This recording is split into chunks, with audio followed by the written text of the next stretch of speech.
Election updates ను అందరికంటే ముందుగానే తెలుసుకోవాలంటే ఈ రోజే ఆర్టీవీ లైవ్ యాప్ ని మీ మొబైల్లో డౌన్లోడ్ చేసుకోండి. ఖరీఫ్ సీజన్ కన్నా ముందే రైతన్న అగచాట్లు మొదలయ్యాయి. తమ వ్యవసాయాన్ని సేంద్రియ పద్ధతిలో సాగు చేయాలంటే జీలుగు, పచ్చిరొట్ట లాంటి విత్తనాలు వేసి దానిలోనే దుక్కి దుండడం అనేది ఆనవాయితీగా వస్తుంది. దీనిలో భాగంగా వ్యవసాయ శాఖ అధికారులు సూచనల మేరకి పలు ప్రాంతాల్లో జీలుగు విత్తనాల కొరకు బారులు తీరుతున్నారు. దీనిలో భాగంగానే జగిత్యాల జిల్లా మల్యాల మండల కేంద్రంలో వ్యవసాయ విస్తరణ శాఖ అధికారి కేంద్రంలో జీలుగు విత్తనాల కొరకి భారీ సంఖ్యలో ఉదయం నుంచి కూడా రైతులు పెద్ద ఎత్తున తరలి వచ్చారు.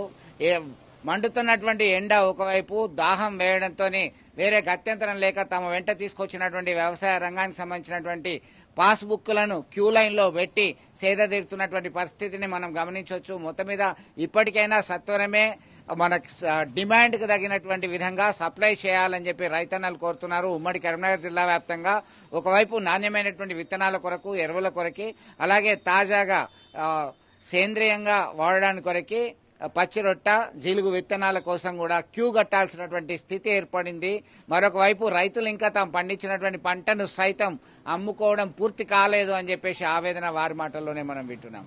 లేటెస్ట్ అప్డేట్స్ కోసం వాట్సాప్ ఛానల్ ని ఫాలో చేయండి అండ్ లింక్ డిస్క్రిప్షన్ లో ఉంది.